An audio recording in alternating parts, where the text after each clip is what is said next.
my new merch just launched, so I'm obligated to let you guys know that it's on sale now. So if you want any type of clothing that says Procrastination Club or Writing Mom's Problems or mentally traveling through a book, then to head over to my merch store, stoneridgebooks.com, to check it out. So I have a goal for the month of November to write 80,000 words. I've never done this before, even before I had a child. Hello everyone, my name is Mandi Lynn. I'm an author, book cover designer, and the creator of the Book Launch Planner series, and I make weekly videos on the business of being an author. And then I also make videos like this where you can watch me either struggle to write a book or successfully write a book. So if that sounds good to you, make sure to subscribe and hit the bell notification icon so you never miss a new upload. Alright, so this video is more of a sit-down casual video where we're going over my game plan to write 80,000 words. It's kind of like almost a writing vlog without being a writing vlog. So here we are. Let's discuss why I think I can pull this off this time.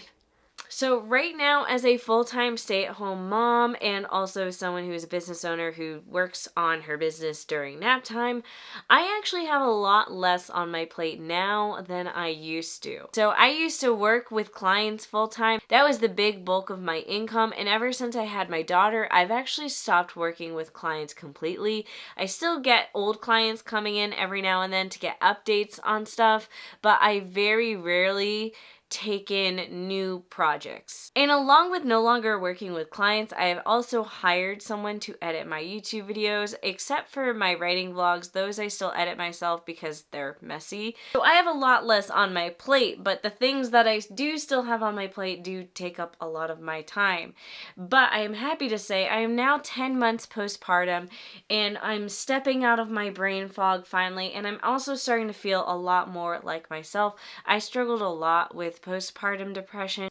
I kind of knew it at the time that that's what I was struggling with, but I was kind of in denial for a long time and was just faking it till it all worked out. Basically what I'm trying to say is I can actually focus on the things that I work on now. And because my daughter is 10 months old now, she has much more consistent nap times and schedules, and I can get work done during her naps, whereas before it was like, why bother? She's gonna wake up in a couple minutes anyways. And basically the idea is that for the month of November, the only thing I will be working on is writing this book.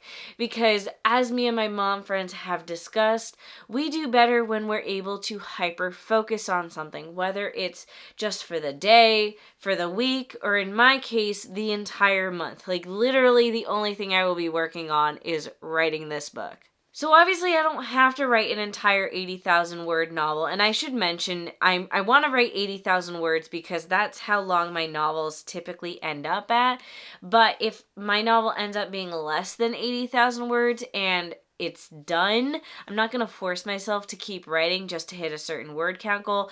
So though I say the goal is to write 80,000 words, the actual goal is to write a novel from start to finish in the month of November. And I want to write it fast because I want to publish it fast, because I am diving into the world of publishing in the romance genre. And up until this point, I've been self-publishing my books in kind of more general genres where they're either like just general fantasy or general like coming of age, and I want to publish a true to the genre trends romance, and it's a clean romance, and it's going to be a romance series.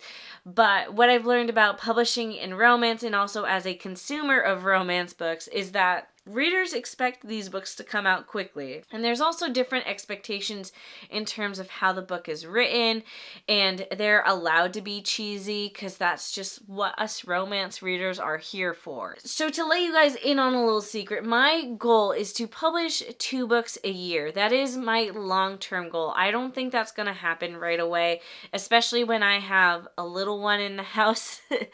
I don't think with her so young I'll be able to publish 2 books a year. But long term, I want to publish 2 books a year. I want to really lean into my fiction books. I feel like my career as a nonfiction author has done really well up to this point, but I haven't been able to give my fiction books the proper attention that I've really always wanted to give them.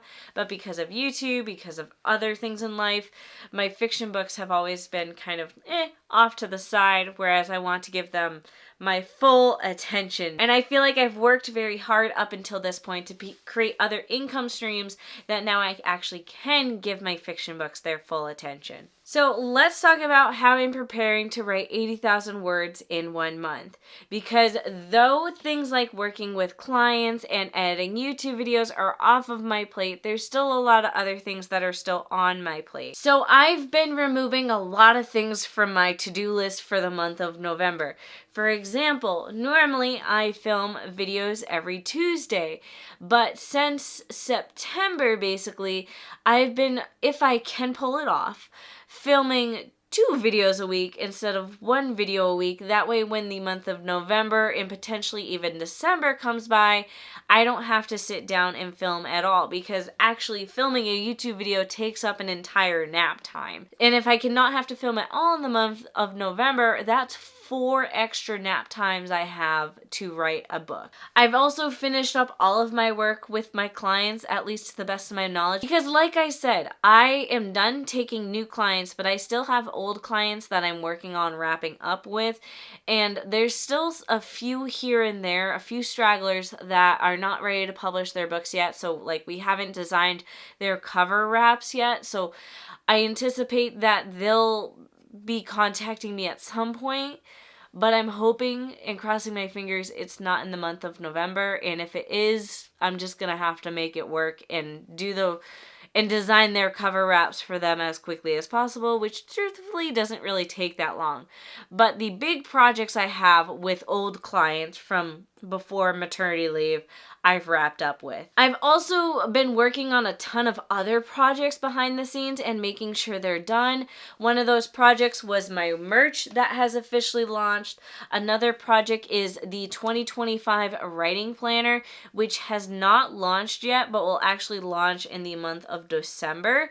But right now, it's done. Like, I'm done with it, and I'm just telling you guys about it so you can get excited for it, but I haven't actually started selling it because, again, in the month of November, I want to hyper focus on writing and not trying to market and sell a planner. So just know that's coming soon. If you want to be the first to know about it when it officially releases, subscribe to my newsletter. It'll be linked down below. And then the last thing I did to prepare for writing my entire novel in 1 month is that I've outlined my book. I outlined it in my novel planner, and I also used the Save the Cat method to outline my book, and I'm just now realizing how perfectly this book matches this sweatshirt. That was not planned.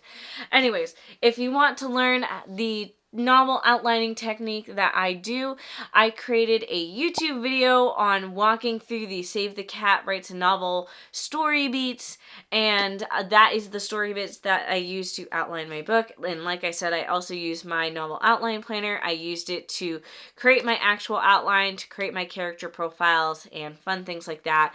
This is available for sale currently. And the last thing I'm going to do, and I'm going to do it with you guys, is I'm going to create a writing schedule. So to create my writing schedule, I'm using my writing planner. Now this planner is designed to be used any time of year, so you actually fill out the calendar pages yourself, so you can use it any year, any month. Whereas the 2025 planner is like this planner, but updated, additional pages, and then it's designed specifically for 2025, whereas this one is any time of year you can start using it. So I've already kind of started to fill it out. You can see here I already filled out the dates, and in pencil I wrote my word count goal for each day. So the interesting thing you'll see here is that I don't plan on writing on the weekends. I will write on the weekends if I have to, but I know my life and we're always doing things on the weekends. So my goal is to only write during the weekdays. Now another thing I haven't done yet is a template that's at the beginning of this planner, and that is to create my ideal writing week. So in the planner, there's a little sample of what your ideal writing week could look like, and you essentially just kind of color it out, and you figure out when you want to write, when you have to work on other things. Like in here I have email, freelance, and basically I'm going to use one of the blank templates to create my schedule, my ideal writing schedule for the month of November. Now, the great part about the ideal writing week is this is just what you strive for. This is not what actually needs to happen. It's just something we're working towards. So this is going to be like the schedule template that I use for the month of November. And then we also understand later that things have to be flexible. So let's go ahead and start filling this out.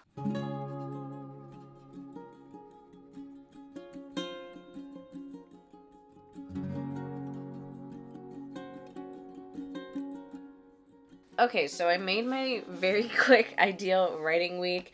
As you can see, I prefer to color code things. So I have her first nap, which is almost always around 10 o'clock. And then the second nap is usually like 2:30 between 3:30. So I just shot in the middle and went for 3 o'clock. The second nap is usually only about an hour. So that's what all this blue is. And then also you can see Monday and Friday there's a lot more blue because that's just writing time. That is because on Mondays my husband is home and he's able to watch our daughter so I can work. And on Fridays my mom is usually able to come here or I go to her house and she's able to watch my daughter so I can again work. So I don't have like the full day Monday or the full day Friday to work, but I'm kind of blocking it out that way that I do. And then on Wednesdays, I'm not able to work during this nap time because during that nap, I'm actually driving and taking her to my parents' house for dinner. So I don't have that nap time to write. But I will say the plan is that if I'm behind on Wednesdays, I won't be going to my parents' house for dinner. That way I can work during that nap time and also potentially later. So what you may notice here, I don't have any time to write scheduled out for after she goes to bed. That is because ideally I get all the writing done during the day during her nap time. But if I have to, I will write when she goes to bed. In fact, I'm sure it's gonna have to happen. But I also want to do writing vlogs, so I want to be able to edit YouTube videos, the writing vlog YouTube videos after she goes to bed. So that's the one thing. We'll see if the writing vlogs happen or not. I would love to do them. But like once a week after she goes to bed, I'm hoping to edit the writing vlogs. And then the rest of the week after she goes to bed, I will use that time to catch up on writing if I need to. Or if I'm on track, I plan to actually go ahead and just sit back and read as a reward. Now, if we go to my monthly spread here, you can see I have the different word count goals for the day. So on Mondays, I plan to write 5,000 words because my husband's home to watch her. Tuesdays, I plan to write 2,000 words, so most of it will get done during the first nap, and then hopefully the rest will get done during the second nap. On Wednesdays, I plan on writing 1,500 words because, again, I only have one nap that I can write, and that nap's usually an hour and a half, 2 hours, so I think that's manageable, but we'll see. On Thursdays, the goal is to write 2,000 words, and then on Fridays, again, I have someone to watch Meredith for me basically the whole day. The goal is to write 4,500 words. So that does all add up to 80,000 words. And basically the last step here for me is I'm going to decorate this layout with washi tape and fun stickers. And I also use word count stickers. I sell my word count stickers right now on my Etsy store. So if you want to get your own word count stickers, you can head over to Stone Ridge Stickers on Etsy. I have not yet decided what stickers I'm going to use, but if I do writing vlogs, I will show you guys what stickers I end up using. I'll also probably share it on my Instagram page, so if you want to follow me there. But that is my plan to write 80,000 words in the month of November. I'm not totally sure if I'm going to be able to pull it off. I'm going to try though. And if I don't pull it off, that's fine. I'm in a new stage of life. I'm in a different stage of life. And it is what it is. But I'm really hoping that I can because, well, I just want to. There's no other reason other than that. But that is going to be it for this video. Let me know if you're going to be writing a novel in the month of November, and if you are, what your word count goal is, if you have a word count goal. Otherwise, that is it for this video, and I'll see you all in the next one.